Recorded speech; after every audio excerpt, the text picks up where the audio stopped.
On the hot water improvement, Megan, since we're doing some research to try to get potentially a lower estimate, we would not be seeking a vote tonight, correct?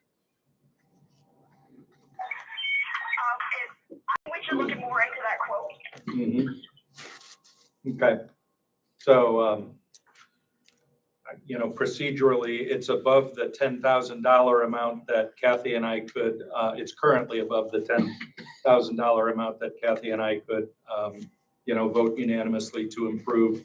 So hopefully we get either a quote that's below 10,000 or at least a lower quote, at which point we convene buildings and grounds. Is that correct? Yeah.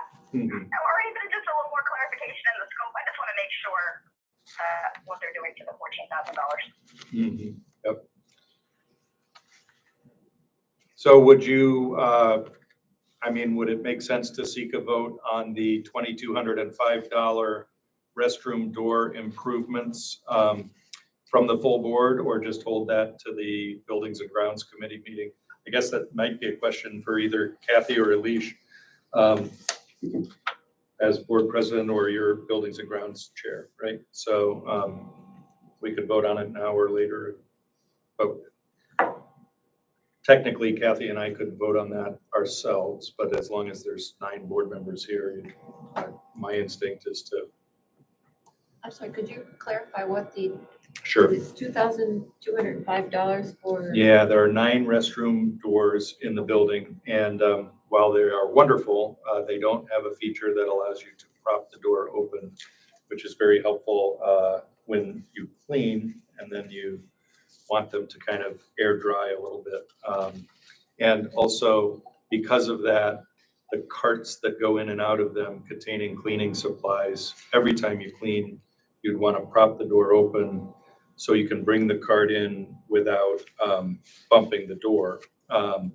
So it's really kind of a one way to protect the doors over a period of time, but it also allows you to help dry them out after you clean them. A little bit of a planning oversight, nobody's fault, but it was noticed once we started working with them that we can't prop them open. So, and you are all smart people, so you might say what I said to our maintenance department head today, which is, can't you go down to Robinson's and get 9 door stops? I was just calculating, Yeah. that's like almost $250 per door stop. Yeah, it's $245. Yep. Yeah. So, but the claim is that those don't work on wet floors. So I don't know. But that's the request. What would the 245? What is that? It's a device in the arm that allows it to.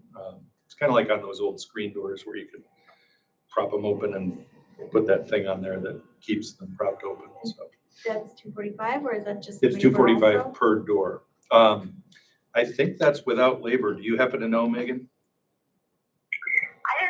I only know what Lou's email said, so I think that's just the material cost. So there still would be some labor cost. Okay. Is it just those little squares? Like slide? I think it's like the arm itself. Yeah, Oh. it's different arms. You're gonna be sorry you put it to the entire board because we're gonna do some research. Yep. So it sounds like I'm probably going to be asked to interface with Lou a little more and, figure that out perhaps for less than $2,205. So, and I'm fine with that. We can test run a doorstop. Those steps are rubber. I'm trying to figure out why they wouldn't close on Yeah. the floor. I'll get more info. So it's not a heartbreaker at the moment, but it would be a heartbreaker if you spent money that you didn't have to spend. I mean, I'm seeing them cheaper, like just a quick, just a quick review of the internet, I guess. Okay. So I'll do more homework on that one. Just one more question. The $30,000 scope of improvements, is that to the cafe space? Yes. And that would be a vote that would part of the building and grounds. Part of the meeting. Yep. Okay. All right. So we don't need to vote on anything while we have Megan. That's correct, right, Megan? There's nothing we're seeking a vote on tonight? In terms of the cafe improvements, I don't know. Well, on the cafe, I think we are perhaps planning to vote on it during the later part of the meeting, but we have an itemized list of those, so it's my opinion, we could, not have you wait until then to, unless anybody would have any questions about that itemized list, but I would be able to answer them as well. So my thought is maybe if we don't need a vote on anything other than that, maybe we say thank you and enjoy the rest of the evening. Tim, could Alicia give that report now, and if we needed It's okay with me. backup from Megan, she'd be there for, it won't take more than 2 or 3 minutes probably. Okay, Megan, we're gonna, looks like we're gonna have Elish give the cafe itemization whirl. So if you don't mind staying with us for a minute or two. No, not at all. All right, so this is my first one of these, so sorry if I don't do my report right. But so the Building and Grounds Committee, we met on the 10th. We had Megan, Natalie, Tim, Barbara. Did I skip Tim? There are 2 Tims there, right? Okay, so one more Tim. Melanie was also there too to answer questions from the potential vendor standpoint. So it was a good meeting. We ran a little long, but it was good because we went over a lot of stuff. The first thing we discussed was the office equipment for the HR office. We were mirroring another office, so it was pretty straightforward with a sit-to-stand desk. Different filing systems, different things for the computer, and things like that, and installing carpet in a room that I believe used to be used as like a shredding room or something like that. Right. Okay, so to make it more functional as an office. The original amount went up slightly just because we realized that the HR filing, at least from my experience, I had recommended they have their own filing cabinets in their office because personnel files should be kept separate from general filing. So we swapped out the armchair for the original extra armchair, which we have as optional, and prioritizing that larger filing cabinet. So we came up with a total of $2,500 for outfitting that entire office, which we voted and unanimously approved, and Tim endorsed as well. So basically the discussion points on that were just the additional armchair was really like a nice to have. It would kind of overcrowd the room if we are also putting those additional filing cabinets in there.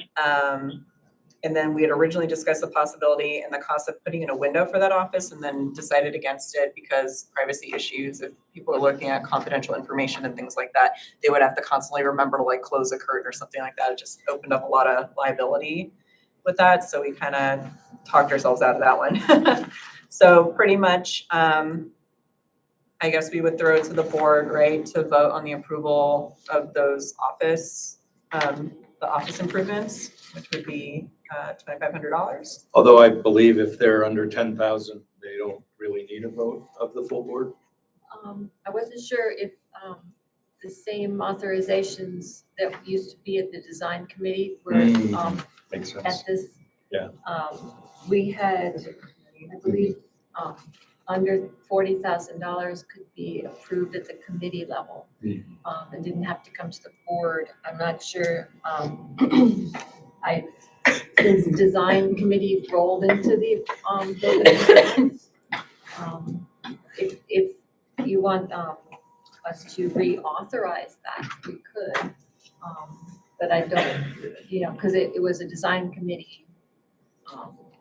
It was basically because we had so many change orders, it was to save time. And not bring every small change order to the board level. So if we want to, we can vote on this change, and then I think it probably would be a good idea just to reauthorize the same levels of authorization, which was, I believe, under $10,000, was that Tim and I could authorize without involving a whole committee, and that the committee could authorize anything under $40,000 as a committee, and that anything over that amount required board approval. It just was a little bit, just a way of just being a little more efficient. So, seeing as how we haven't specifically authorized Building and Grounds Committee to take that from Design Committee, do I have a motion to approve the $2,500 expense for the HR office setup? So I second it. Everybody in favor, please signify by raising your hand and saying aye. Aye. Aye. Is anyone opposed? Passes unanimously at 624. Okay, and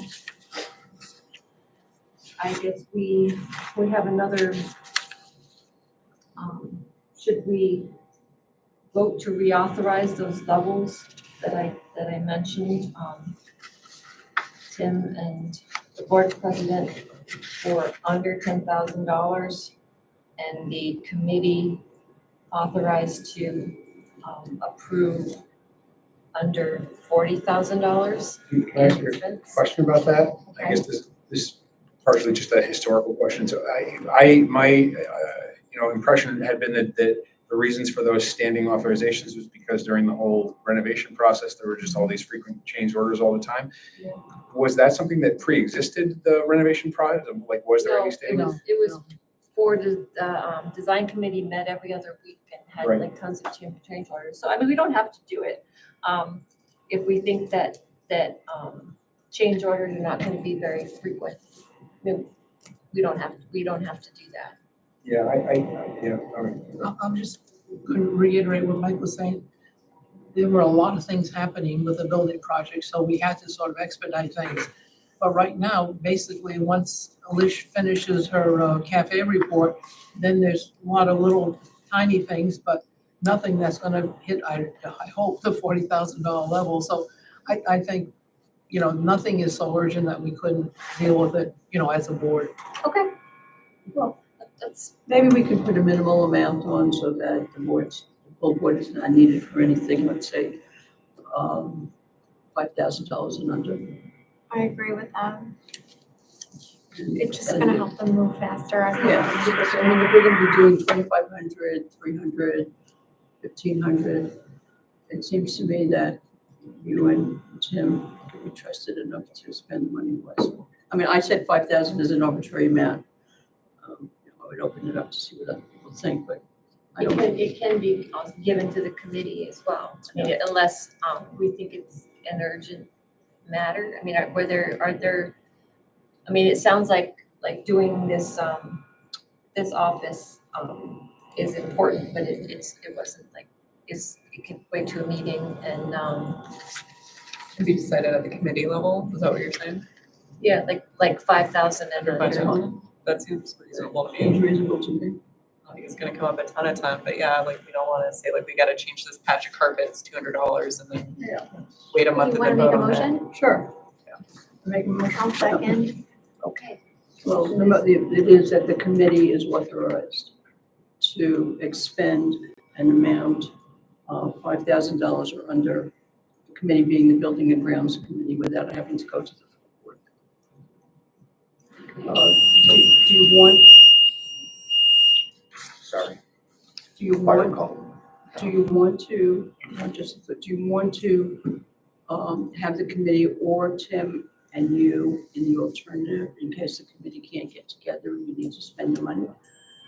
So that it could either be the two of you or the committee, $5,000. And it, just a thought, in case, the committee can't get together and you need to do something quickly. So you could always have a call, but this might be more efficient also. So is that the motion? That's the motion. Either or? Can I ask a question? the structure of this is decided by the board, and that is what triggers a full board review. That's within our power. It's not regulated by county or state. No, I think, previously the board authorized up to $40,000 for the committee, just because, as someone was saying, I think Mike, that we had tremendous numbers of change orders, during the course of the project, and I used to chair the design committee, and we met every other week, and we had, multiple change orders every time, and it would have been, kind of inefficient, and also, some of them were kind of time sensitive, so that's why the board authorized up to $40,000 for the committee to authorize. Is there any kind of requirement that defines what the job is? That is, if you have a job that's under 40,000, if you were inclined to mischief, you could separate and break down jobs into multiple parts so they would fall under that. Is there some kind of definition that explains what constitutes a job or an order? Or is it just up to us to define it? It was pretty much discrete things. I mean, some of it was pretty big, like say, like replacing the sprinkler system, or I don't know, there was like a drain problem in the bathroom, so they had to cut through the concrete and redo the piping. I mean, it's sort of like there's maybe multiple steps, but it was all one job. But you can't disaggregate a larger number so that you can slide under the review process. No, that Committees would still really report on wasn't what an was done, issue, right? because it was always, like I said, it might have had multiple steps, and it might have been complicated, like replacing the whole sprinkler system or something. But there were multiple things. There was also like replacing all the carpet. It's a big job, but it's one thing. So there were a lot of things like that, but if it was over $40,000, it was, like when we had to do the redo the whole chiller and the air conditioning system, that was a very large number, so the board had to authorize that. Actually, I had a special meeting so we could go out to bid because they wanted it before summer. So so I don't think that the $5,000 limit is really going to be a big issue, because something like this, $2,500 for some furniture and filing cabinets. It's basically one room, even though there's multiple pieces of furniture. I think it sounds like your concern's like a checks and balances, right? Yes. So I think if there's any expenditures, the committees are gonna report on it, so there would definitely, need to pass the sniff test there, and then if something seems wonky. At the Fed level, it was like when you have to put out things for competition, if you reached like whatever 50,000, so they would disaggregate it into $5,000-$10,000 projects to do sole source instead of competitive bid, and it was just a question of characterization. So that's what got my antenna up on that.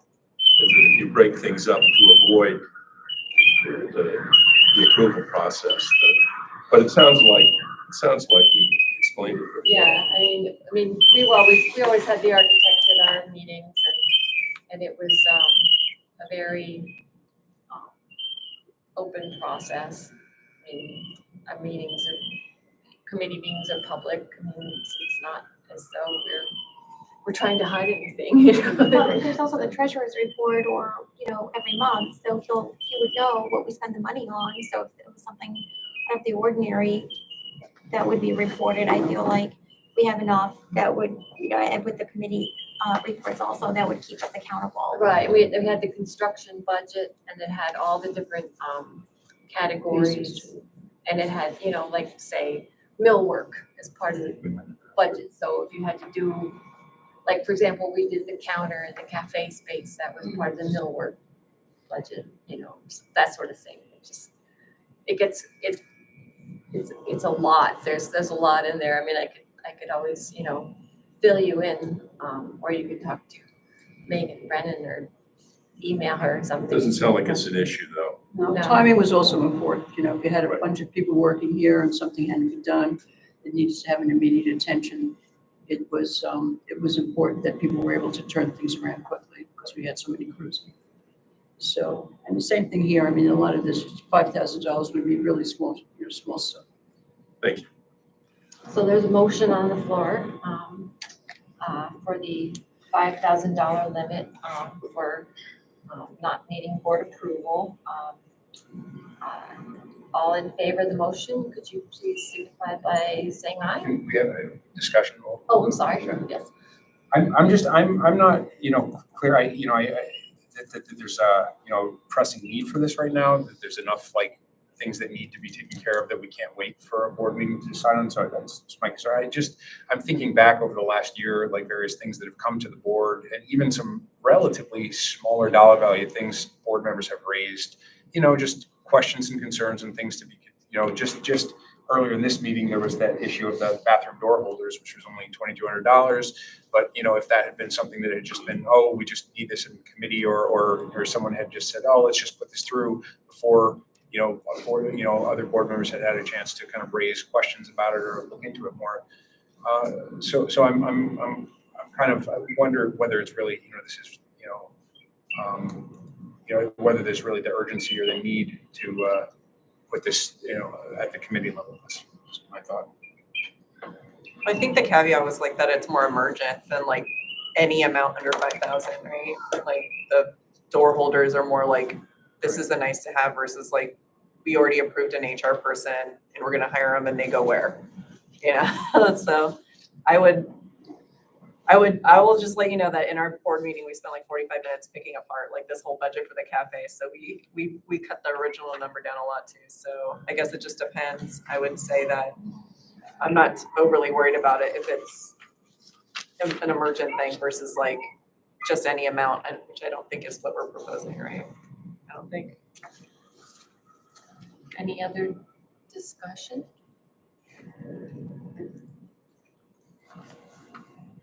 So the motion is to authorize up to $5,000 without board approval. Do I need to take a roll call?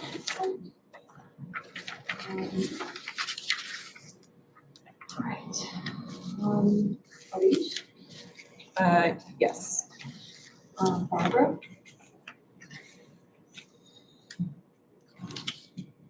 Reluctantly, yes. I really see no need for it, but the committee thinks they need it. Mike? I'm going to vote no. Ted? Yes. Joanne?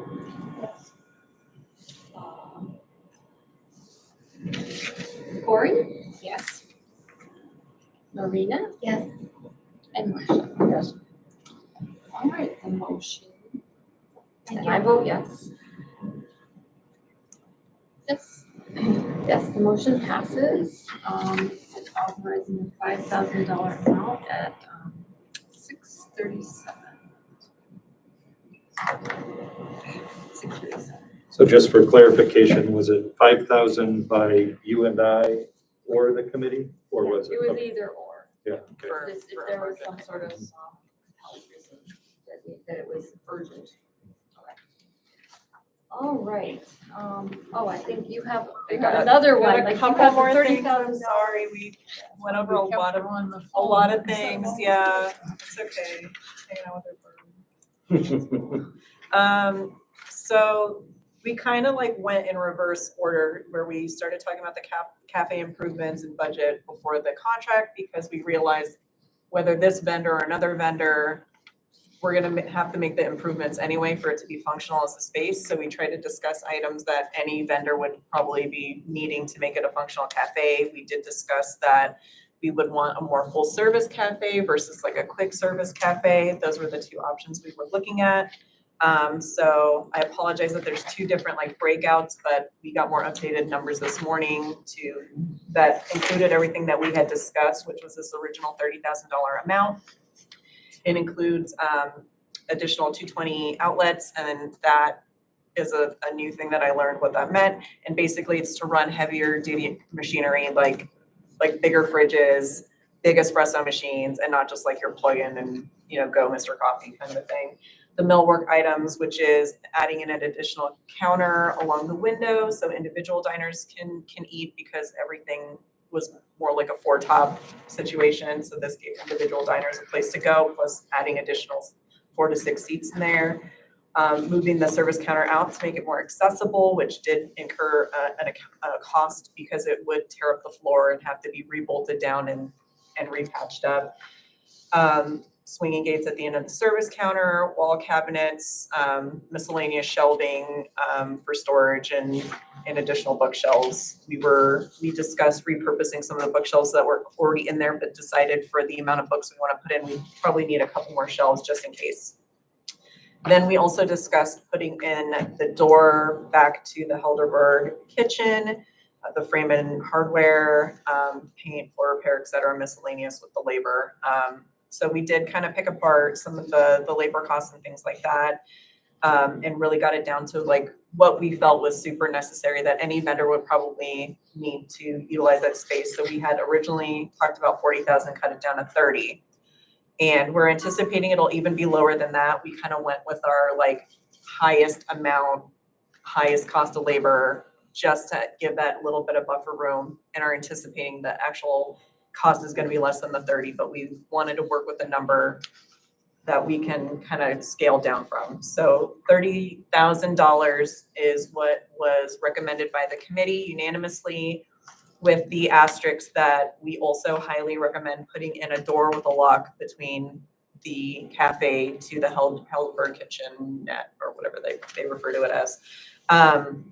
Because whether it's Melanie or another vendor, having that accessibility and having that flexibility for the vendor seems very necessary. And then having it be able to be locked to keep safety and liability as minimal as possible between the cafe space and the rest of the library. So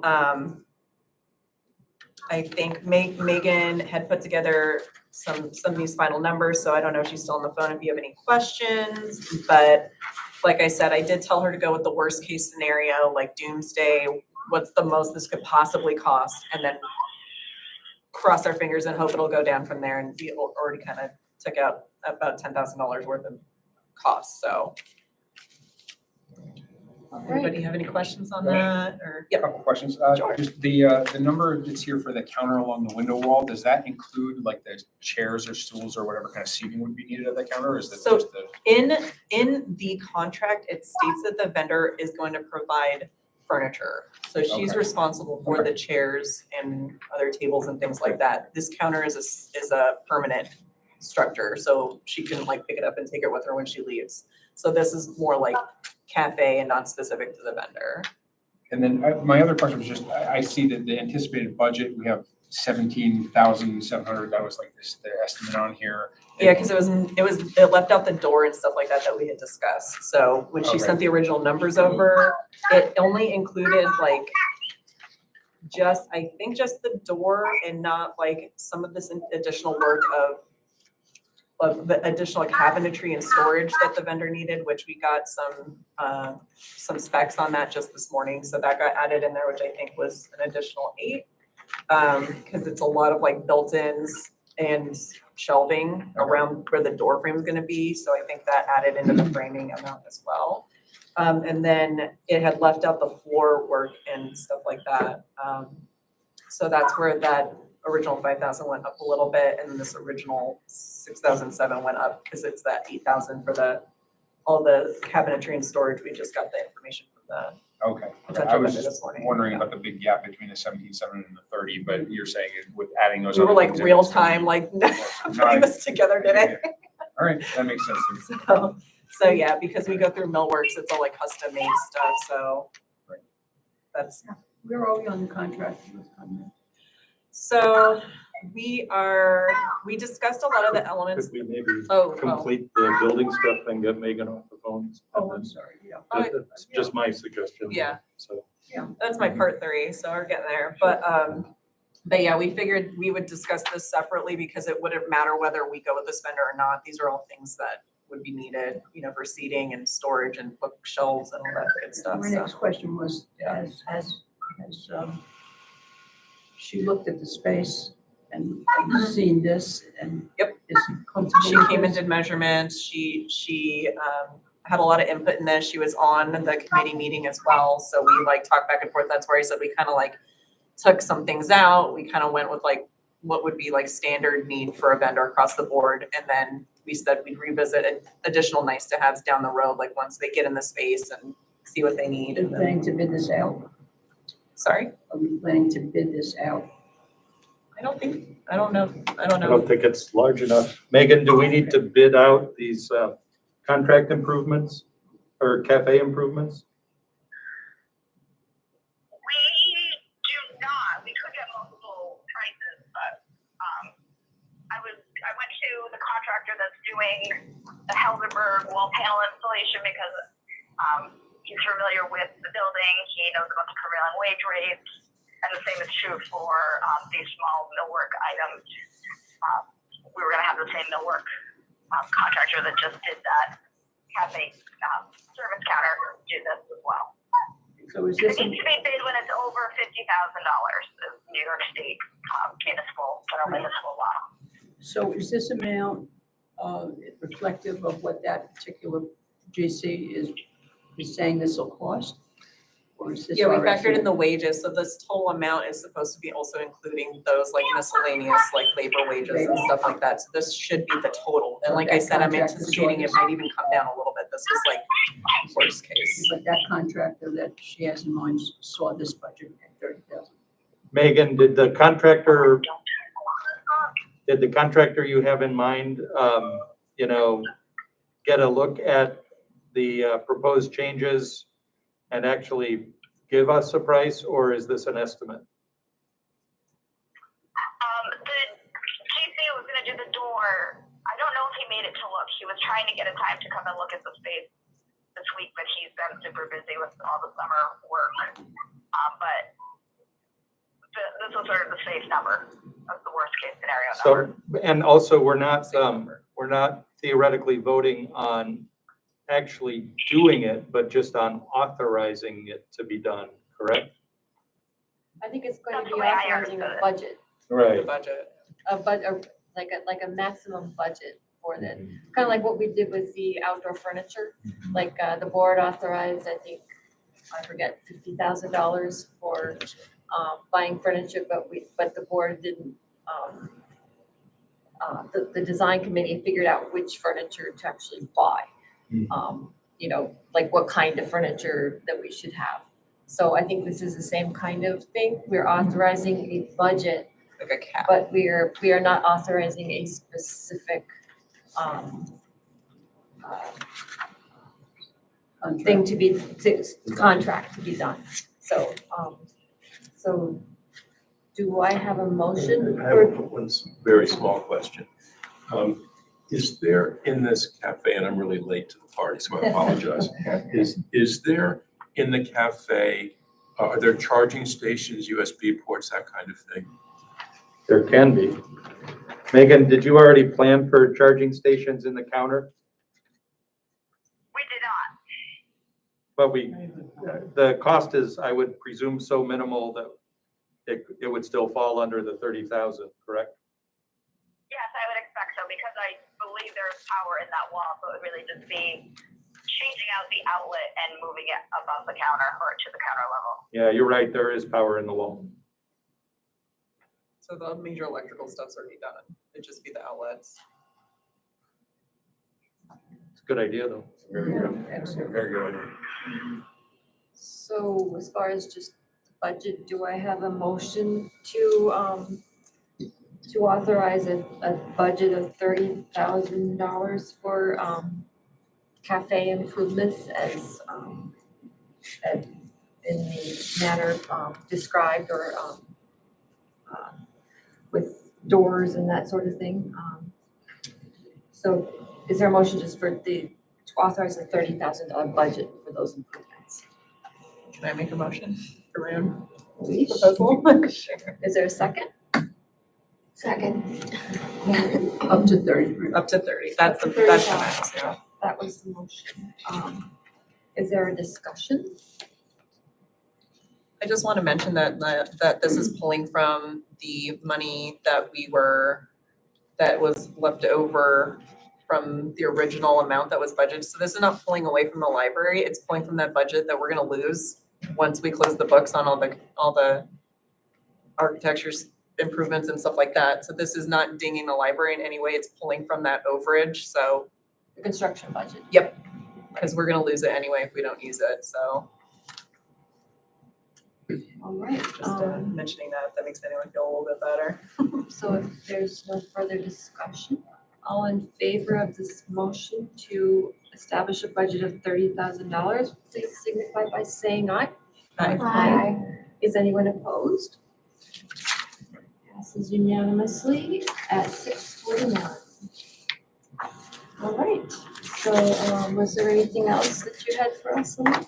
Yeah, so we, as a committee, agreed we weren't in a place to approve the contract, unfortunately, yet again.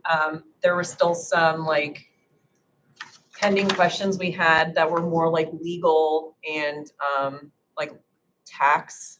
And we just didn't have the information at the time, and we still kind of don't. I was hoping that maybe by this meeting we'd have some more clarity around that, and we still don't. So it's kind of a tricky situation where we're trying to figure out what the liability is for the vendor, because there was some language in the contract saying that if she was like so profitable at a certain level that she would be liable for some taxes, and we weren't clear on how much that would be, and if it was like the whole building or just the area that they're leasing, you know what I mean? So she got a little panicked and was like, how big is the building?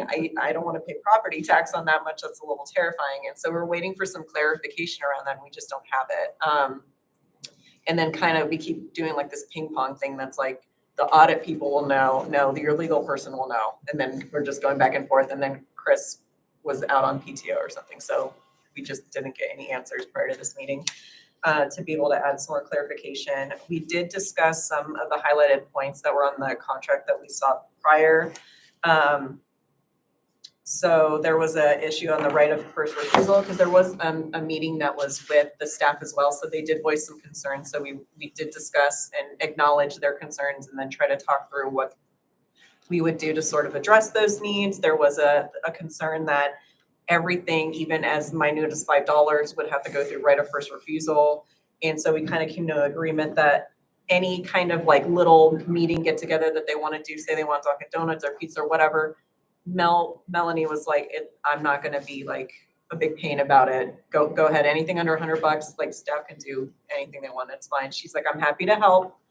And I can provide those services, but you know, she's not the end all be all at like every minute level. So we agreed as a committee that the threshold was anything over $100 would go through right of first refusal with her.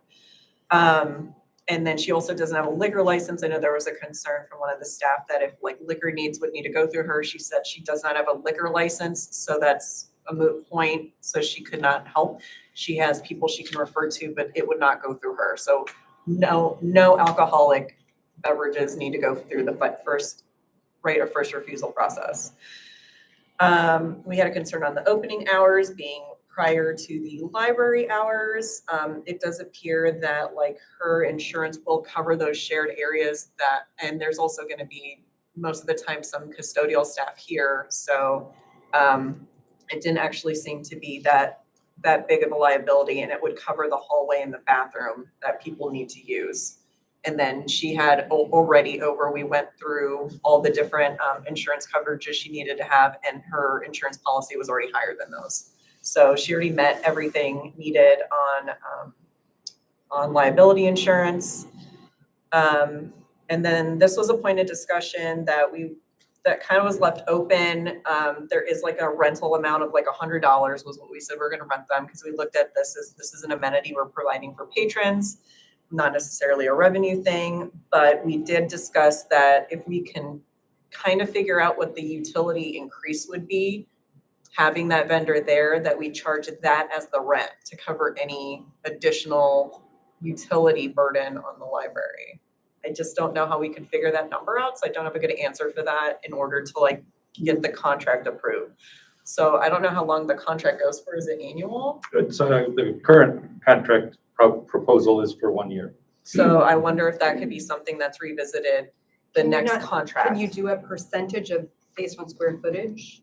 You could do that, or theoretically, you could install different meters, but that would be expensive. So Yeah, I think we all agree that that was like overkill, but that could be a solution, but we didn't have an answer for it on the committee call. We were just kind of like, Yeah. that's a good point, it kind of came up post-committee meeting, if I remember right. possibly, yeah. So, And so, but a square footage estimate, it makes perfect sense. If we wanted just some really, really rough numbers, you could look at whatever their largest, electricity things, refrigerators, whatever, and look at the wattage that they, run and multiply that by our, utility rate and just give a, whatever. like a rough number. Yeah, just a rough number, if that's what we're looking for. Yeah, we can go that route, or my thought was in a year, we see what changed. And then reassess it at that point and change that. I don't know. Because I But know also- after the first year was gonna go up anyway, and she was fine with that. Could also set the rent perhaps a little bit higher than 100 and just make the affirmation that this is to cover utilities as opposed to profit, so. When we had the meeting, you were going to check with, I think, Crandall or the Saratoga libraries that have had these things and how they dealt with the tax issue, if there is a tax issue. Did Right. that happen or not? I did check with Saratoga. I don't think Crandall has a cafe, but Saratoga does. And Ike, the director, was very helpful in terms of when they originally built their cafe, they had a profit sharing agreement. They've had 4 different vendors over 25 years. And he said, frankly, and I don't want to discourage Mel if she's listening, but he said, frankly, no one ever reached the threshold to kick in the profit sharing. So I asked him about that. Then I got back to him and asked about the issue that Alicia was describing a few minutes ago, is the concern among some board members that if revenue is coming into the library, would that jeopardize the not-for-profit status of the library's building or a portion of the building? And he has not answered that. So, but I kind of think he would have jumped right on it and said, yeah, we have an issue there or something. But that's different than actually getting an answer, which I didn't get. It was just yesterday or the day before that I asked. Well, and I think we'd also said that if it helps with that, that she would be donating that towards programs versus giving revenue to the library. So then that way it's going into a program and it's just program sponsored by the cafe, and then maybe circumventing it that way. Since we don't have a clear answer, which I think we got a much, didn't really see what the problem would be, but. we got a very positive answer, as cafe committee members know, from our, from Gervin and Ferlazzo, from Patrick Fitzgerald, who's not our regular lawyer there. That's Chris Lynch-Hampton, but Chris is on vacation. Patrick advised us during the bond formation. The buildings and such are his specialty property, I guess. And he said he had no concern with us raising nominal rent. But as I wrote to the committee, okay, that's one lawyer's opinion, I'd still like to get something in writing definitive that's not just by an individual lawyer, some law that says you're allowed to do this. But the point I do make conversationally is there are lots of cafes in government buildings around New York State. And we did ask Vanessa to reach out to the folks at SUNY who rent to Starbucks and so forth. And she, we can pull up what she said, but she said basically that she'd like to talk to us a little bit more about it. And then, I don't mean to criticize her, but of course she went on vacation. And but it seems that it can be done, but that perhaps we need a little more information in order to do it while covering all our bases. What's the legal status of the cafe? for example, on liability issues, somebody gets burned or there's food poisoning or whatever it is, what's their status vis-a-vis the library itself? So that's, if I may, that's all been vetted up to this point with two people, our lawyer and our insurance broker. So the insurance coverages for, I mean, I think I'm not an expert, Ted, but basically if it's a restaurant related or cafe related injury, I believe it would be covered by their insurance.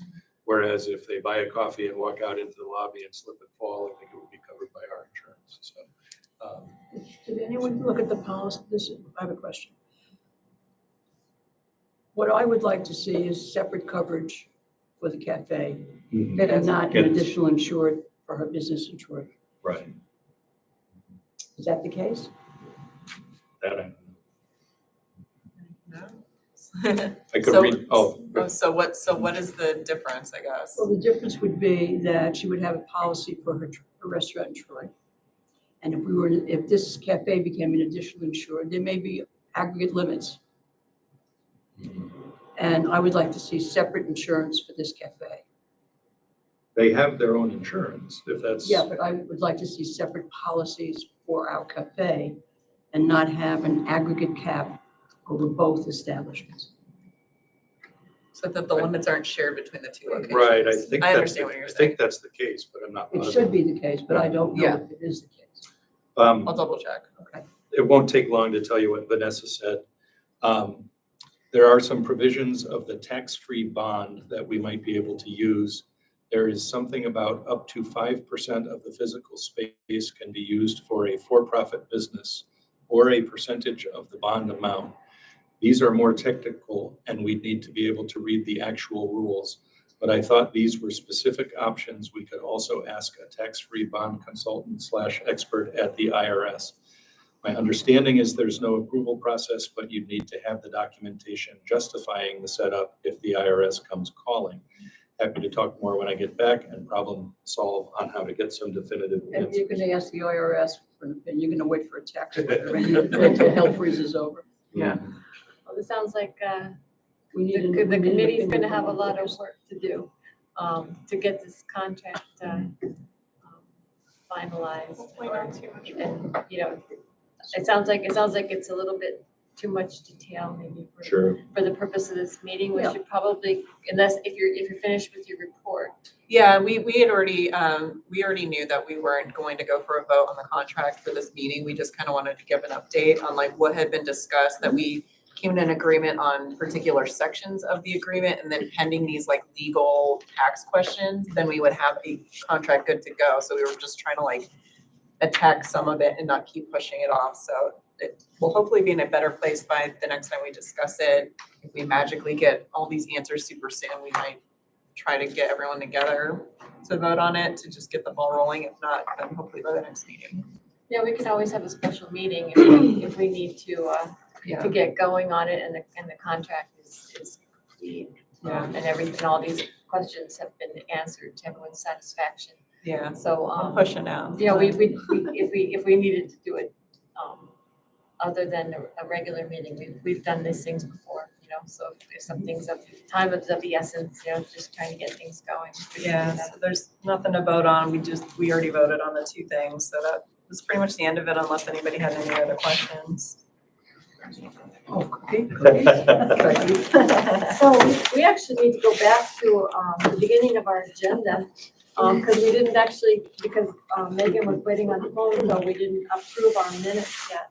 So I have to go back to the approval of minutes from July 21st, 2022 annual meeting. I know there's at least just one abstention. Do I have a motion to approve the minutes from the annual meeting? Mike, is there a second? Okay. All right.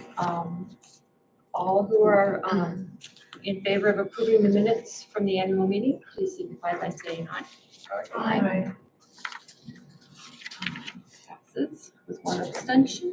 Ouch. At 7:02. All right. Next, same extension, I believe, is the approval of minutes from the July 21st, 2022 monthly business meeting. Do I have a motion to approve those minutes? Mike? Second? Oliver? All right, all in favor of approving the monthly business meeting minutes, please signify by saying aye. Aye. Any opposed? All right, passes unanimously at 7:03. All right, then we have accomplished our construction update. Is there any public input? Do not have any public input right now. Okay. Personnel actions. I have revised personnel actions. I could just read to you to approve the permanent appointment of Betty Hibbert, part-time library clerk in the access services department, to approve the promotional appointment of second clerk, full-time library clerk in the access services department to full-time library assistant in the programs and public service department, to accept the resignations of Riley Rohauer, part-time library page, Aria Grishin, part-time library page, and to approve the appointments of Annette Kramer, full-time library clerk, Anish Mockton, part-time library page, Savilla Bianco, part-time library page, and Ella Geary, part-time library page, to accept the resignation of Annette Kramer, full-time library clerk in the Access Service Department. Do I have a motion to approve the personnel actions as stated? So moved. Corey, is there a second? Second. Any discussion? I have a couple of real quick questions. I noticed that there's one full-time library clerk who apparently started work and then 6 days later resigned. Is there a story behind that? Health reasons. Okay. Okay. Also, I was just curious, the library pages, we have 2 that left and a couple new ones. Is that just the normal annual, like the changeover? Going back to school. Yep, yep. That's Getting a new job because Right. school started. Yep, thanks. Any further discussion? There was a very nice comment that one of the pages leaving said to me, she brought in baked goods and then she said, "This is the least toxic workplace I've ever worked in." So, Hey, all We'll right. take it. Yeah. Was she your new slogan? Yeah, least toxic. Least toxic library. So all in favor of the motion to approve the personnel actions, please signify by saying aye. Aye. Anyone opposed? All right, passes unanimously at 7:06. Okay. Next, we have the treasurer's report. All right, in your package is a couple of pages back to back, and we'll talk a little bit about the first page, the statement of net position. And the statement of net position is sort of a look of where we were at on July 31st in terms of our assets and liabilities. Accountants are very clever. The net position, I studied for 4 years to find out that it was equal to the assets minus the liabilities, and that's really it. So cash, and we changed the format a little bit, so it does show the prior month, just so that we can look at the differences and see what's changed and everything during the month. And so if you look at cash, it's down by about 297,000. It is going to go down over the next few months because we have expenses, but we don't get the tax revenue, and we get it all in as one lump sum. Be honest, I don't know what month, but it'll be a few months anyways. So we're going to see cash go down, and we certainly have, enough that we can, wait for the tax levy and everything. So the decrease in cash, we had about 255,000 in expenses for the month.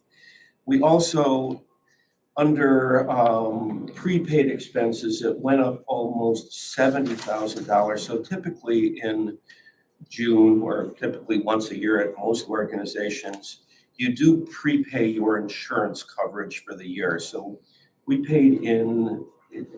prepaid insurance went up by about $47,000. And there's about another $23,000 health insurance that, depending on when we pay it, the whole purpose of prepaid is so that if you pay something, but the expense wasn't for another month, and you put it in prepaid so it doesn't flow through the income statement. So there is about an additional $23,000 in health insurance that we paid, but it related to a subsequent month. And capital assets went up by about $159,000. And when we look at the check run, we'll see about $140,000 of that was payments on the chiller system that were paid,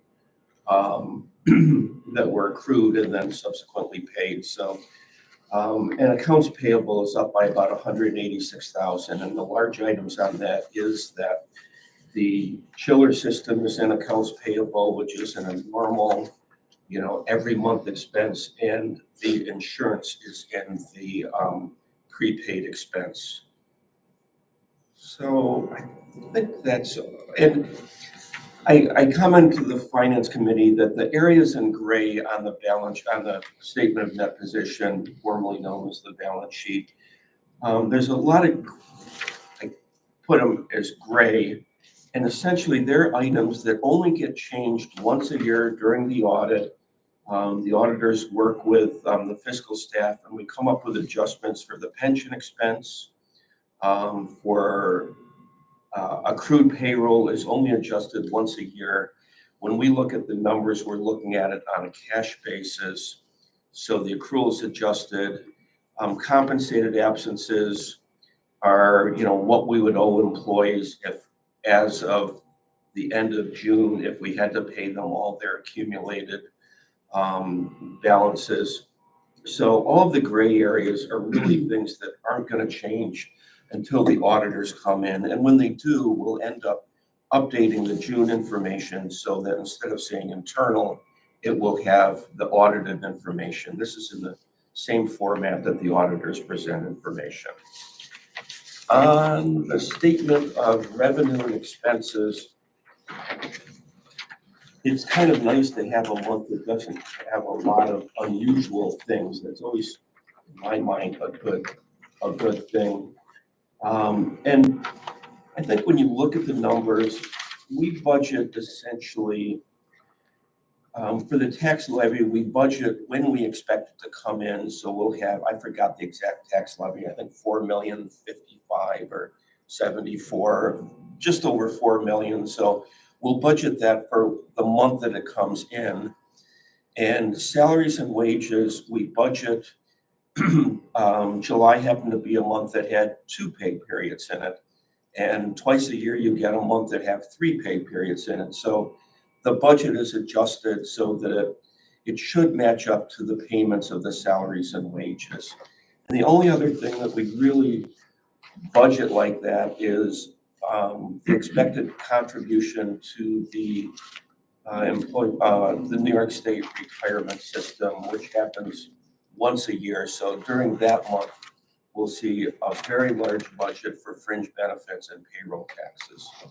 So having said all of that, starting at the top on line 4, all other revenue, it's a little bit favorable. It's not big. Tim told me that we got in about $1,500, which was rental, I believe, for the voting things going on.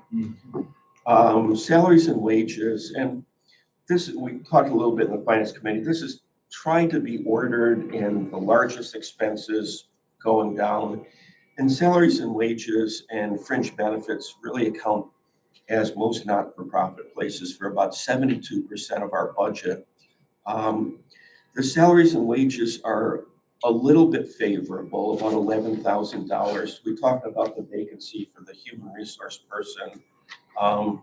Looks like there's a lot of people that started in August as well, so there are some, there are always going to be some open vacancies, so that's a little bit favorable. when you do look at the fringe benefit budget, it's only about 17%. And last year, our fringe benefits ran about 30%. And the reason for that is because this budget for fringe benefits doesn't include the retirement contribution that will all come as one lump. So 17% is fairly low for almost any organization. So the other items are sort of budgeted, just, you take a 1/12 of the budget and typically budget it. I worked at places where we tried to be more sophisticated and, come up with different things to do it by month. And the fact is, it's very difficult and you usually miss it and it just makes it worse. So there is the other fairly large favorable variance is library materials, but that's really just a timing difference. It's going to fluctuate up and down a little bit as they order the library materials. And the one that, kind of stuck out was under technology, it's about 12,000 unfavorable. There was about $8,000 spent for computer replacements, which, added to that. And I think the rest is just the timing of when the expenses are made each month. And I think that's about it on this. I don't know if there's questions on the statements at all. So the check run, I normally tell you that Tim and I, look at it and I ask him questions and, and try to understand it. This month I actually came in and looked at all of the checks and the documentation because it's something that I just thought was important to understand what their process is. And I guess I would just say that everything looked really well. It was well organized and documented and everything, and I didn't see any issues with it. And I guess I have a reputation of being relatively fussy about things, so I thought it was very good.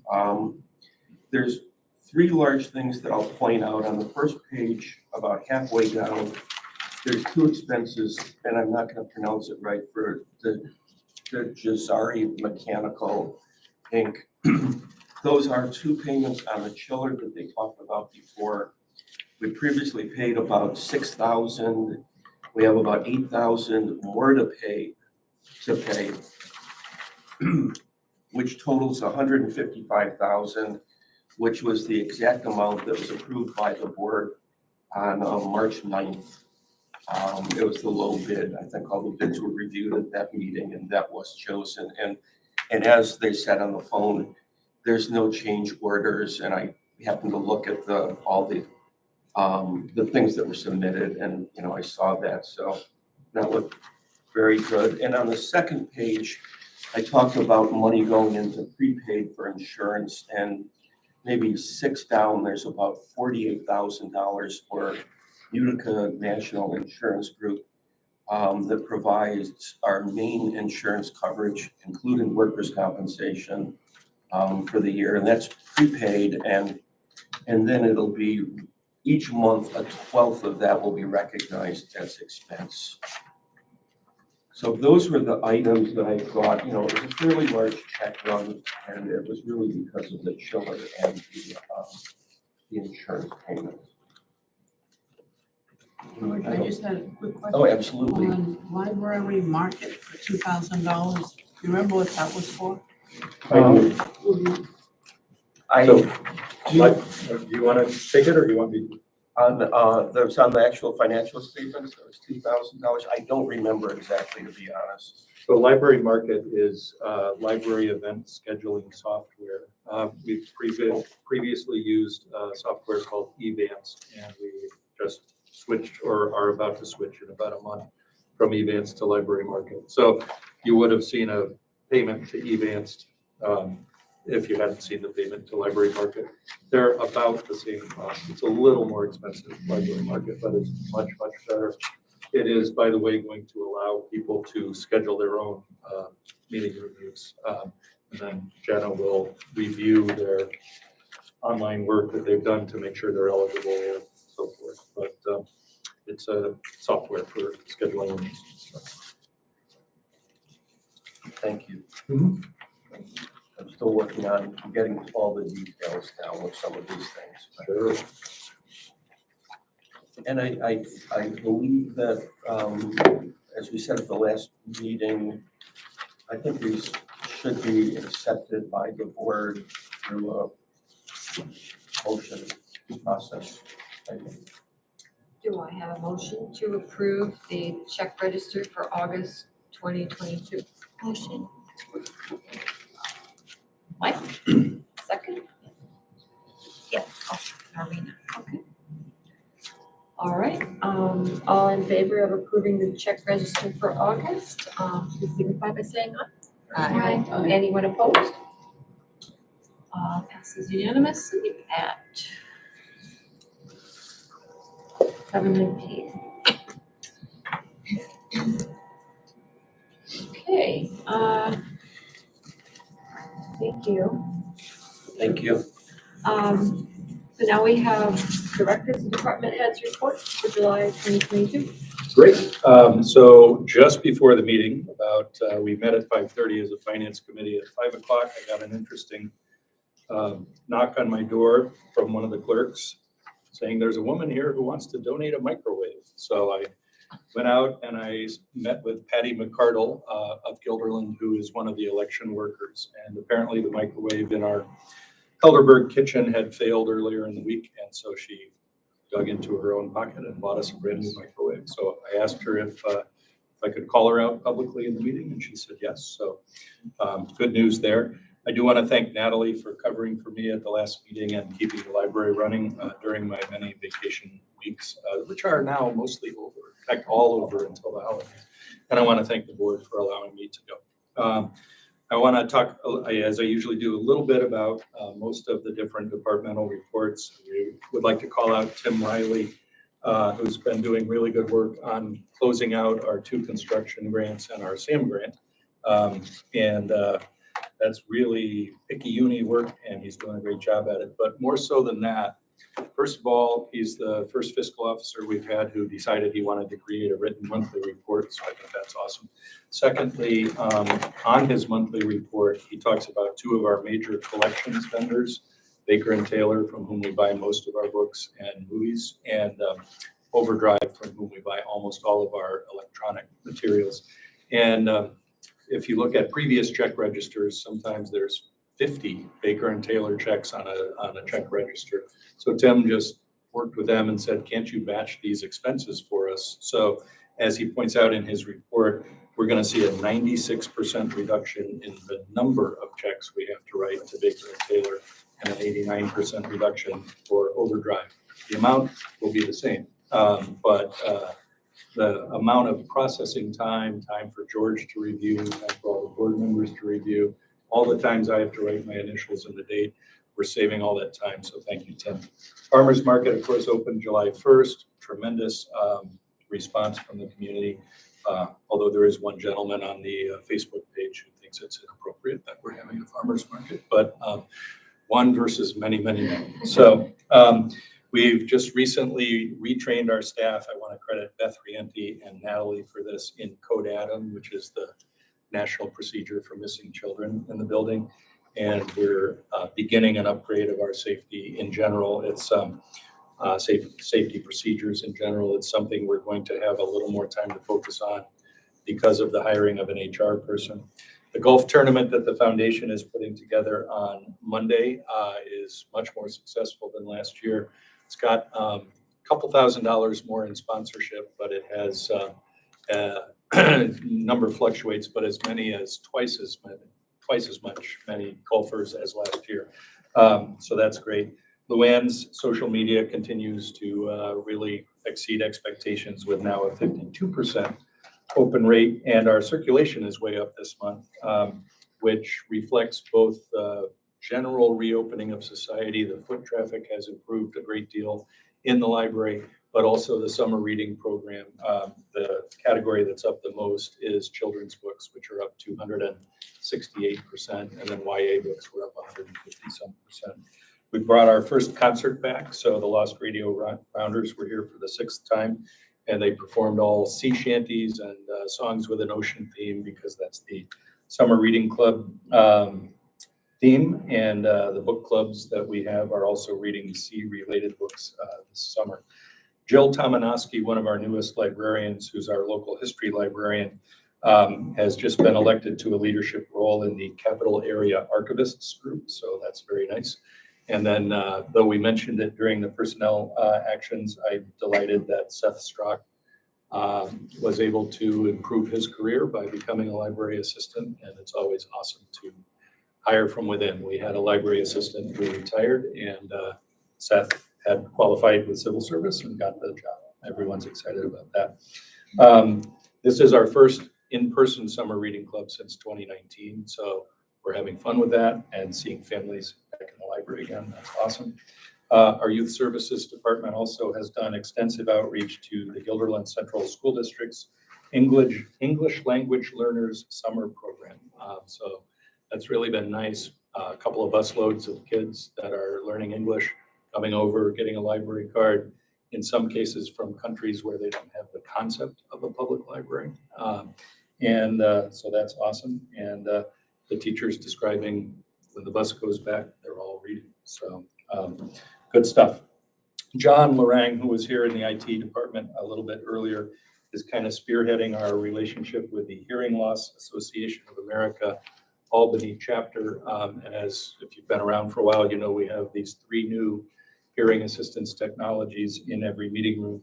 Problem is we have to learn to use them. So we brought in some people from the Hearing Loss Association to help us test them out. The IT department has also completely instituted dual factor authentication for all email addresses that are related to the library. Thank you for your role in that. It's a best practice for cybersecurity. And on Sean's initiative, we're also providing the foundation members with Guilderland Library emails, which is again is a cybersecurity best practice. We did just commission a second public copier this week, and internet access is more than double over last year. Lastly, thank God we have air conditioning. And then just something to watch going forward, kind of an unintended consequence, but our landscaping is much more labor intensive now with this additional parking lot. And we've been having trouble keeping up with it. We've reached out to some landscaping companies for estimates on what it would cost to do annual, monthly visits and so on and so forth. Frankly, we're having trouble in that regard with the general problem that we've been having in our society where companies are having a hard time finding people to do that kind of labor. So we have made some progress in the last week or so. Like if you've been going to the farmers, you look right out this window. If you had looked out last week, those junipers or whatever they are were completely surrounded by weeds. We've made some progress, but of course it's a never-ending job. So I just want to mention that we might, try to revamp our volunteer program at some point, see if we get some volunteer gardeners. But at any rate, it's a challenge that I just wanted to mention to you. And that is my director's report. That was 7 minutes, I'm sorry. Try to go 5. That's fine. So committee report, we already heard from Alish on the building grounds report. So long range planning, Barbara? We have a meeting coming up next week at noon. Is it on the 24th or the 25th? I'll check. 24th, I think. In the meantime, 25th. Natalie What is it? and Luann have interfaced with the staff because if you recall, back a few months, we looked at a revised mission statement and we said at the time that we wanted the staff to look at it. And they've given us some feedback as to sort of shortening the length of the thing. So we'll present that probably at the next meeting. And we have new people on the committee. They'll be joining us and we'll be getting their ideas. And again, Andy Genovese and Jonathan, 2 community members, are going to be a big part of helping us, develop this plan. Great. Finance. You must have just had a meeting. Yes, as Tim mentioned, we had a meeting immediately before this meeting. The primary topic was Tim Riley had done a review of the budget, the current budget for this year, and kind of did his own analysis of the different budget lines and comparison to the past few years and to the year to date, or I mean, I guess was looking at the expected expenses on those, and had suggested a number of adjustments to the current budget. It's a little more on certain lines, a little less on other lines. The overall effect, there's no change to the revenue portion of the balance sheet, but just reallocating between the different lines on the sheet to more accurately reflect the expected expenses we're going to have on those different lines. The committee was in favor of these changes, which we think will just make the budget more accurately reflect, what we actually expect to spend. And we intend to kind of present this amended budget to the full board. But because it's not time critical, there's no need to get this done immediately. The plan is that Tim is going to circulate that to the entire board so everyone has a chance to look at it, and in case anyone has any questions or anything about it. And then probably next month, at next month's meeting, we can put that up for a vote to vote on that. So that was the main topic of discussion. Also, which you guys have already seen, but George presented us with the revised or the reformatted financial statements in their kind of new layout, and explained the thinking behind that. And that was basically that. So that's it for the finance committee. The audit committee has not met. Thank you. All right. The auditors will be here the week of the 29th. Hopefully beginning their audit work for fiscal year ending 2022. Good to know. The final report, they say, is expected in October. Okay. Okay. Personnel. Yeah, so we're starting the negotiations next week, Tuesday. So we did meet once, I believe it was 2 days ago or yesterday, to discuss Hard to remember, isn't it? upcoming issues. And we are meeting before the actual negotiation with our attorney, I think an hour beforehand, just to go over our proposals and our responses.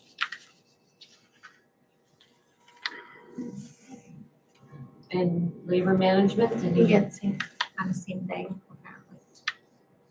Let's do it together.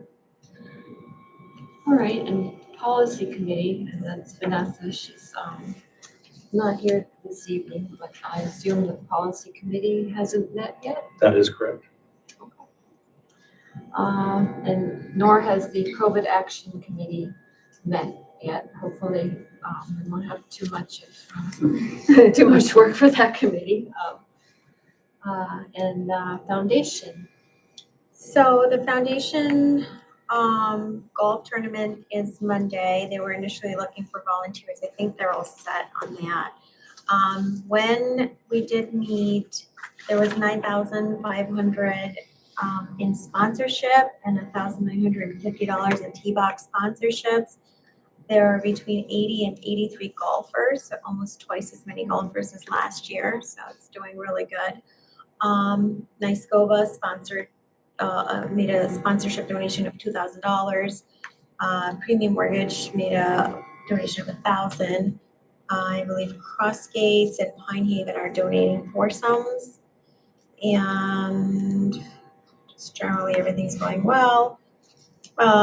Regarding the event that was being planned for October, there's been some pivoting, and I believe that the staff is already planning events for October. So we're kind of taking a step back and pausing the planning for what we had in mind for October 21st and 22nd. Because we don't want to overwhelm the staff that's already planning other events, and they already have Halloween stuff going on and other things. So we might still be doing the event, but right now we're not sure of the time, so it's kind of a pause in things. However, when we had met with the foundation, they had approved a budget of $15,000 for the entire event. So, but that's right now that's on hold. So hopefully we'll be using it in the future. I reached out to the author. Did we reach out to everyone that we needed to reschedule? Yep, I reached out to the band and did you talk to Mel? Yeah. Okay, so that's put on pause also. And I wanted to say that Clover Pond, the new winery that opened in Guilderland, had agreed to donate 2 cases of wine for the event, which was super nice of them. Because I had reached out, but I have not reached out to them because they didn't really donate them yet. So whenever we're ready for them, we can just reach back out.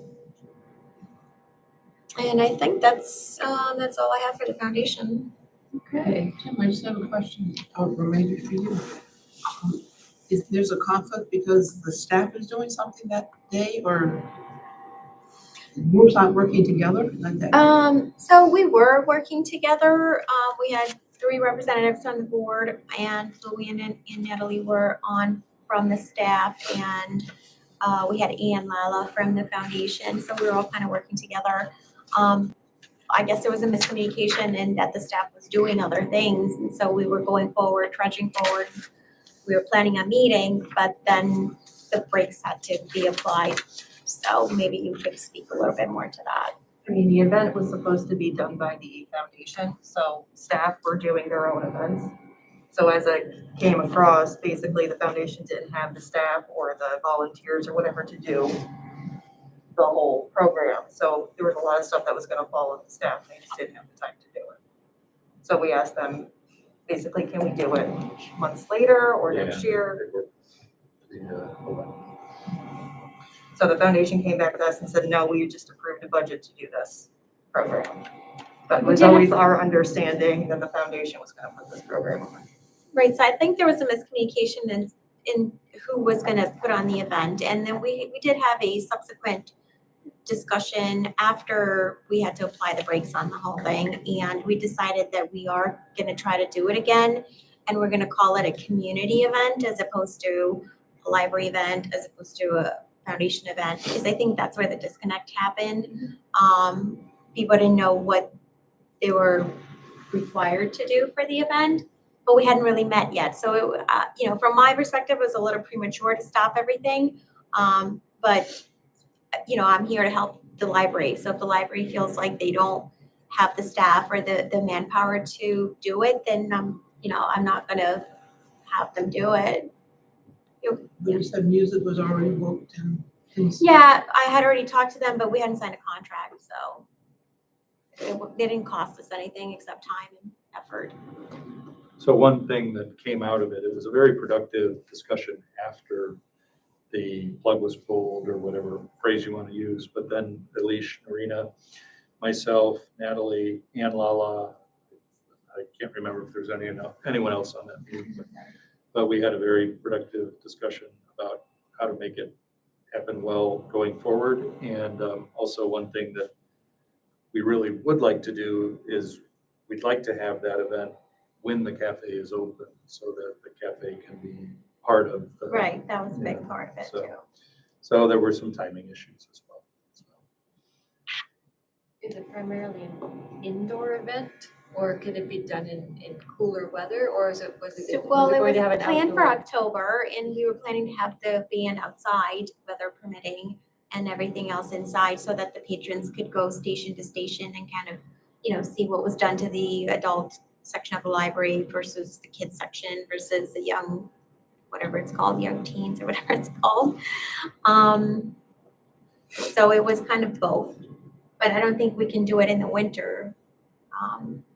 Especially, I don't know if COVID's gonna come back around, so having the outdoor, indoor kind of thing would have helped a lot. We might have to wait till maybe the spring. So that's not completely canceled, but it's up to this, I think it's up to the library. Again, I think, like I said, our role is to help support them in whatever they need to do, not hinder them or add pressure. So if they feel like they're already planning good events, which, I know they are because I've attended a lot of them with my kids, then they're doing great. They don't need anything. I do suggest that we open up the library to the patrons and the community after, COVID and after the big renovations. That was my impetus in putting on the event, and it was the foundation's impetus for supporting the event. So I still think that we need to do that, but the staff needs to be on board too, so. It's rare. Because this was sort of like our grand reopening celebration. Yes. With our new thing. Could we just simplify it and maybe have some catered food and invite people in some evening, and keep it simple? I mean, you had great plans with kids things and adult things, but because if we wait another year, there's no grand reopening, we're not celebrating what we have here. Yeah, and I agree with you, but it's not only up to me, so it's for the library. So if the staff of the library doesn't participate, how am I gonna do something for a grand opening for the library if the library's not open to it? So, I'm still willing to do it. I think we said maybe we'll talk to the staff and, clarify what things would be done by whom, and how much involvement would be needed of them, so that they're not kind of nervous that they're gonna take on too much already, with the programs they're already doing. And I'm hoping to be able to do it, but I just need the support of the library staff. I agree. I'm hoping to be able to do it as well, so. Yeah, it should be a collaborative event, Natalie, or? Yeah, and again, I think there was, to Noreena's point, I think there was just communication. It was our understanding that it was always going to be a foundation event. And just going by the history of their events before, they have completely put them on. They have staffed them. They have done, everything that was needed for it. So staff were under the impression that the foundation was going to take care of this event. The mistake or miscommunication happened. It was a few foundation meetings ago. I think Noreena was one of the first ones we went to in person. The foundation was looking for someone to kind of lead this project, and I think Noreena volunteered. And if you remember, I think it was one of the board meetings that I was leading, she was asking for a committee to do this event. And I was trying to explain to you guys, you didn't need a committee to do this event. This was foundation work. So unfortunately what happened was now we have 2 or 3 board members trying to run this committee. And you're basically having board members tell the staff what to do. And that's kind of creating a conflict of interest. So staff were under the impression the foundation was going to take care of this whole event. Now we're finding out that there was staff needs. So it just became a little bit overwhelming. And again, I think it was premature because it wasn't really explained to the staff what was needed of them.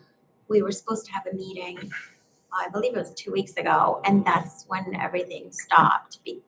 So I think we should have had the meeting so that I could go over what I needed from the staff, which wasn't a lot, and by any means I was not directing them, I just needed some ideas. So again, if we want to do it again, I don't think it's right to say it was a foundation event or a library event. Again, I want to call it a community event because it was much needed. A lot of people have been asking me, and I'm sure other people too, what's going on with the library. They're still not aware of how much is open and how much is not open. So it was just a good chance for everyone to kind of come back to the library, celebrate it. It was going to be free, sponsored by the foundation. So they didn't need to pay anything. It was food provided, it was alcohol provided, it was music. Again, I don't think the staff were fully aware of what we were asking, and we weren't asking that much. So hopefully we can continue discussing putting on the event again. I just want to provide a little background. So almost a year ago, when we reopened in September, we had scaled down ribbon cutting. And that was the time where we were saying, when we get past some of these COVID restrictions, we're hoping to do, a larger kind of grand opening. And the foundation back then was talking about doing it. So that's why, like Natalie was saying, we had the impression all along that the foundation was going to take the lead on this, kind of like what they do with the galas. They take care of everything, like as far as planning and executing the event. So we were kind of thinking it was along the same lines. But That's part of the confusion. This goes back like a year ago. Yeah, I think the problem is that was under the assumption they'd have like a full size group and they're like really diminished at the moment. And I know Right. some people have like health issues going on. And so like they just couldn't Yeah, I pull that weight, which was understandable. unfortunate. I don't know if that was communicated why that switch happened.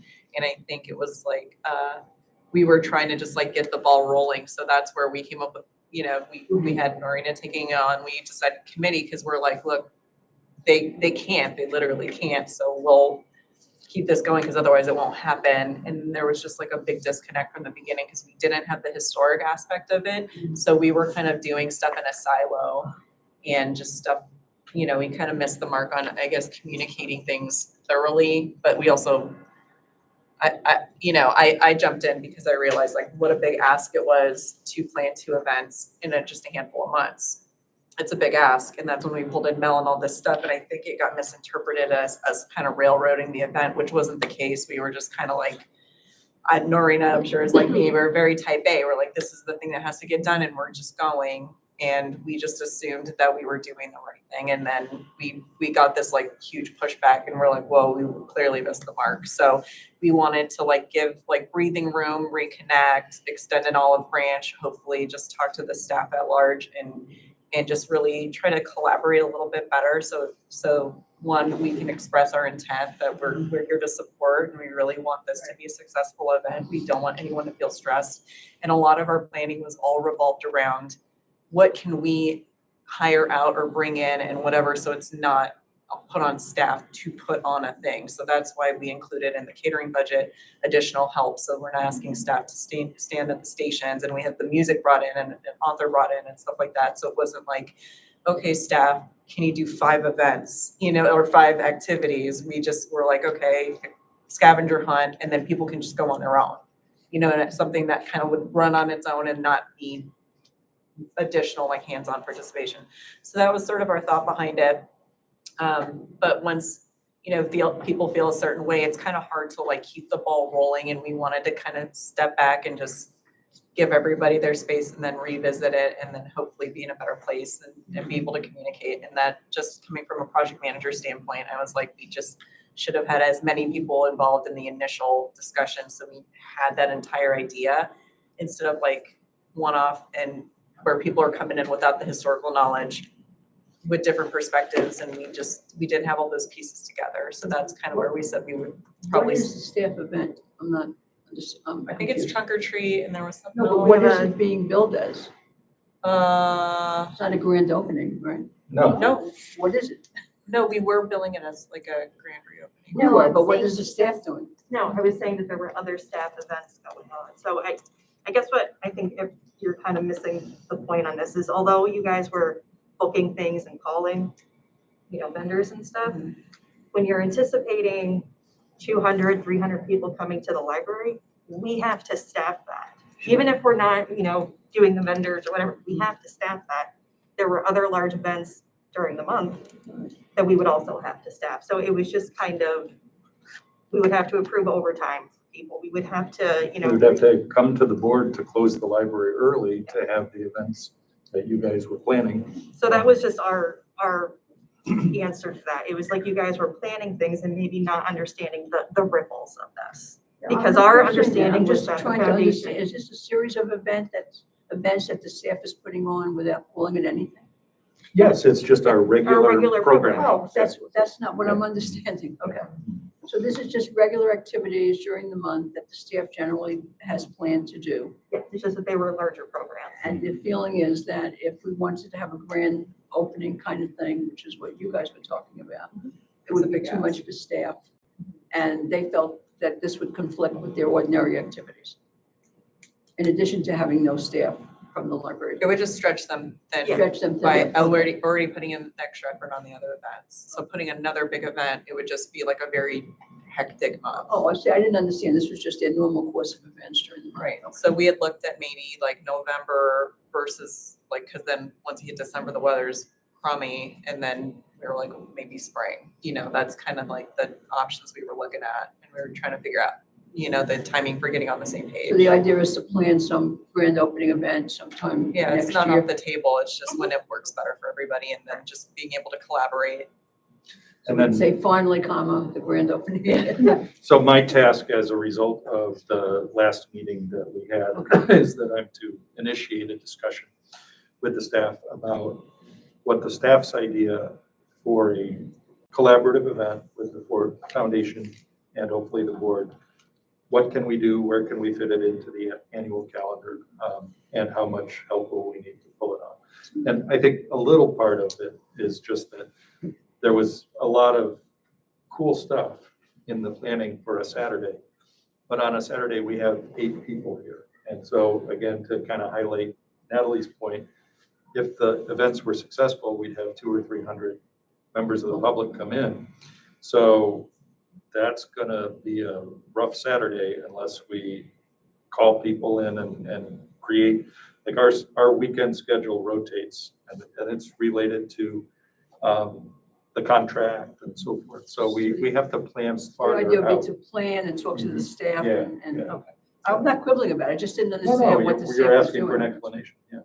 Tim, one way to get around that is just, like with the gala, the library isn't open, Right, and so they wouldn't have to worry about staffing the desks. I mean, it'd be ideal if people would come in and actually get a book or something. Sure. But as a compromise, on a Saturday, that, we'd have it without services, at least people could see the building, see. right. Well, we What's could do that available if theoretically, if you wanted to close, but the vision, which was a very good vision, was for something at 10 and something at noon and something at 2 and something, late in the day to serve different I'm not populations. exactly sure that's right.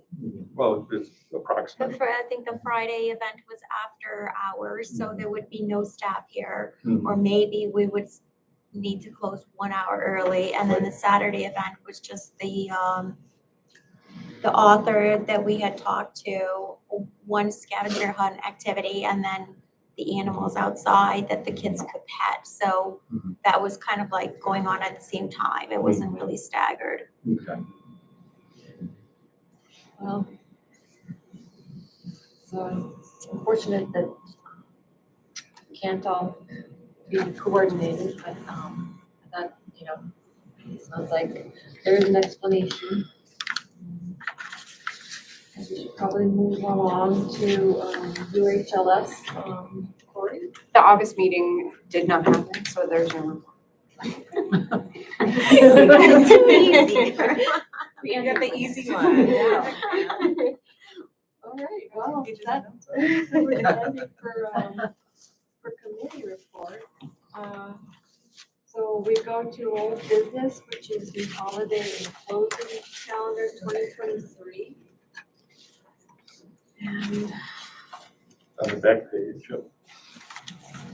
I see that, there are 2, I think there weren't, as I recall, the last time there was some other changes, but now there are 2 that I see. Something about Black Friday, I guess also known as the day after Thanksgiving, and New Year's Eve. Is it just because it's a Sunday? Yes. So you're not open very much on Sunday on December 31st, so I guess the question would be close on December 31st Sunday, and then obviously New Year's Day on Monday. So I wasn't sure what was going on for the day after Thanksgiving, and was it just like a question as to whether closing early or closing entirely? I mean, was that just the options? So for, you are correct, New Year's Eve, we're not asking for a permanent change, it's just that it happens to fall on a Sunday in 2023. So we're asking for that particular instance to either just completely close because the Sunday hours are 1 to 5, so if we closed at 2, it would only be open for 1 hour, so just for simplicity for that year just to close. The Black Friday was a permanent change request to the calendar, and we were requesting to either close or shorten the day, like a Sunday, 1 to 5, or close, close early. Can I ask a question? I had thought when we had talked about this last one, that one of the issues was that people had said that the holiday calendar was usually involved in the union negotiations, and that we were putting the decision off to wait for the result of those negotiations to kind of deal with that issue. I don't know. So yeah, I don't know that anything has changed since last month. I don't know what the It's status is. partially correct. So the board has the power to set the calendar date. How Yeah. the staff is compensated, that's for negotiations. Do you have any statistics on past Black Fridays? Do we know, was it really low? I'm asking for them now. Oh, They just okay, haven't yeah. come in yet. I do know that Bethlehem, Brunswick, Colony, North Greenbush, and our CS library are closed on that day. And the other smaller libraries have shortened hours on Fridays anyway. As a former staff member, I think closing it makes the most sense. Not, in my experience, not many people come on that Friday. Right, and our request behind this was Thanksgiving is the busiest travel day. And we have about 70 staff members and all of them have families, and to open at 9 on the day after a holiday is a little rough to ask on our staff, especially when we have a hard time staffing it because everybody wants that day off. So then we're kind of in this, struggle of who gets the day and is it seniority? Is it who asks first? So it's just a little, uncomfortable. So to Joanne's point, it would be great to have the day, but I know every ask costs money. It's your job to make sure we're spending that money wisely. So I think staff would appreciate like a 1 to 5, if you don't want to do a full closure. That way, at least if you're, like in my particular case, sometimes Thanksgiving is in Middletown, New York. So Yeah, it's the busiest if travel. I needed to be here at 9 in the morning, that would be a lot harder than if I needed to be here at 1 in the afternoon. So for New Year's Eve, do you usually close at 2 p.m.? Yeah, it's just that it happens to fall on a Sunday for 2023. So literally you'd be open for 1 hour then? Yeah, so we're not asking for a permanent change to that. So We're just that- asking for this particular year. That kind of makes sense then. If you only, either open for an hour or just don't open. Right. So, but I'm not sure about Black Friday, if you're normally open regular hours We are. and you want to potentially close, is that a point of negotiation? Yes. The calendar date, like I said, the board has the power to set the calendar date.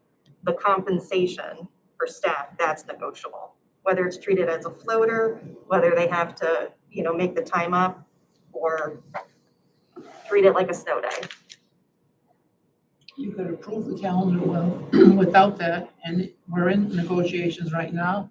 If that happens to arise and, we agree to it, you can always add it, but prematurely blocking it off right now, to me, is incorrect.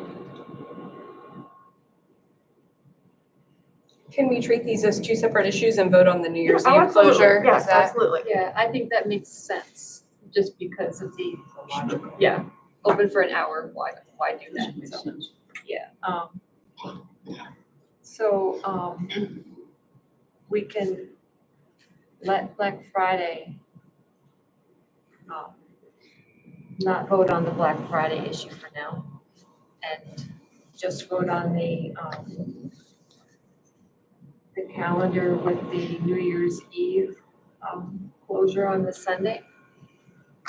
Is that, Just for this coming Sunday, right? I mean, just for this year. right, because it's on a 21st Sunday, they're only open 1 to 5 on Sunday, and the calendar says, I guess they close at 2 on New Year's Eve, and because they're only open 1 to 5, it's only for now. I get that. Yeah, so, yeah.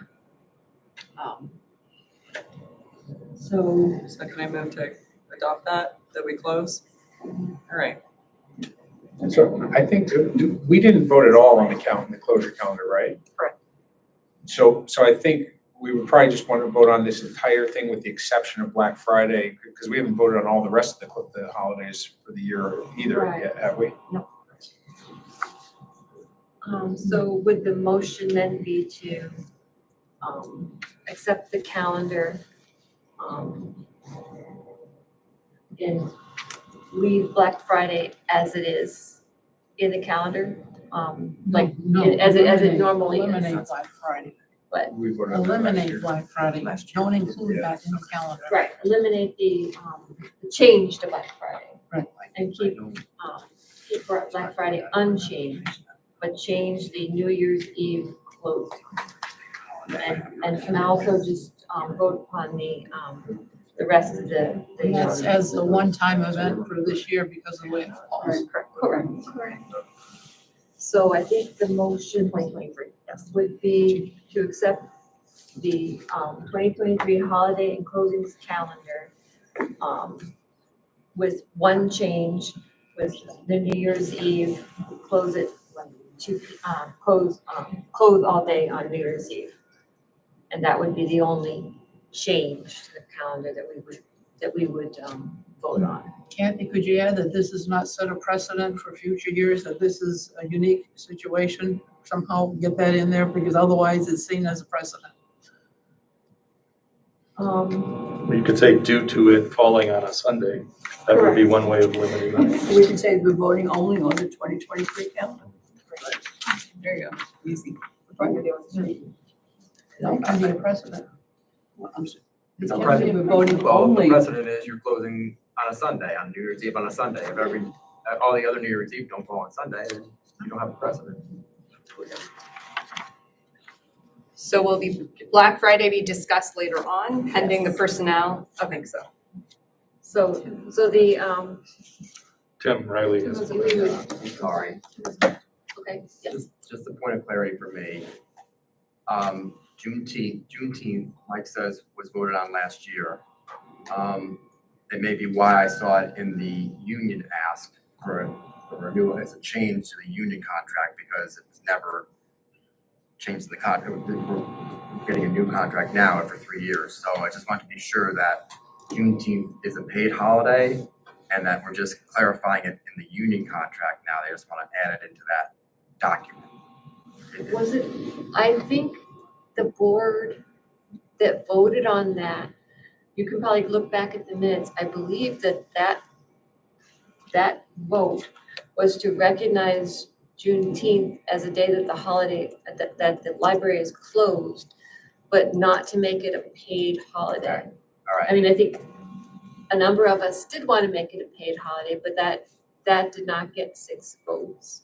So Okay. you can check back on the minutes on that. I'm glad to hear you say that because we did not pay that this year as a paid holiday. And then, Right. And then when I saw it on this calendar, I just wanted to be sure. Okay. It's So just, that's gonna be it's just a day negotiated. that the library is closed. Right. And, Thank you for that clarity. but it Okay. Yeah. specifically, it was, do you remember that vote? I do. Yes, I think, it yeah, did not that sounds pass as a paid holiday. And I think that was the July meeting a year ago, is when we had that vote. I'm looking it up now, but I think you guys are right. Just wanted to make sure I didn't underpay anybody.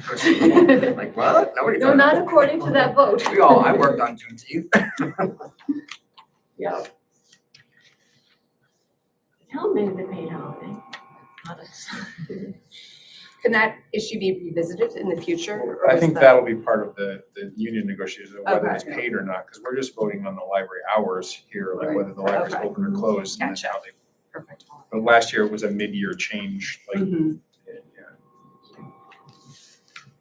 And also, I believe that became a federal holiday. Right. It is. as well. Right. New York State holiday. Yeah, so. All right, so the motion, The motion's still on for Elise. Is anyone else seconding? okay, Joanne. All right, so with that one change, for New Year's Eve, just because it's on a Sunday,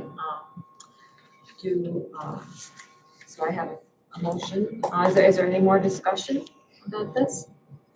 So all in favor of that, calendar that we discussed, please signify by saying aye. Aye. Anyone opposed? Okay, passes at 8:02. Right.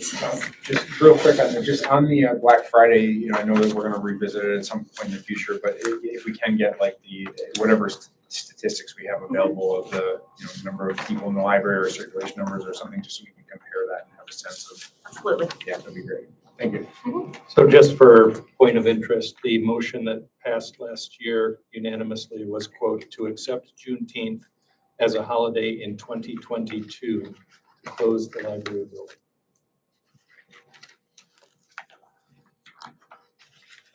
Just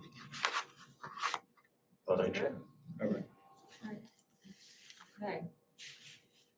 I think that there was some new business. Yes, Tim, I don't thank think you. it Yep. made it on the So agenda, but. if you were on the board in March, your sense of irony will be invoked a little bit here, but the gentleman who was just fixing the ceiling tile that Delish noticed and that I texted, one of our full-time custodians has accepted a job elsewhere that pays more, but would like to continue working as a part-timer. And we would like to make that happen for two reasons. One is that he's a good worker, and another is that we have several people all of a sudden interested in part-time custodial work despite not having advertised a job. So he's resigning his full-time position, and we would like to ask your permission to take that position and make it into two part-time positions. The irony is that in March, we asked you to combine two part-time positions to make that a full-time position. But as those of you who've been around us for a while know, we have an issue with hiring in that department that essentially relates to not having a competitive salary. So basically, I hate to put it this way, but I'm recommending we take whatever we can get, which would require us to split that full-time position into two part-time positions. So that's the answer. Alright, well, sounds like that's a staffing need. Do I have a motion to split the full-time custodial position into two I'll make that part-time? motion. Yes. Second, Mike? Second. Marcia. Okay. All right, all in favor of this action to create two part-time positions in the custodial department, please signify by saying aye. Aye. Is anyone opposed? All right, passes at 8:05. So I think we are to public input session number 2. Still no public input. Okay, and now, we have need of an executive session this evening for contract negotiations for a particular administrative employee. Do I have a motion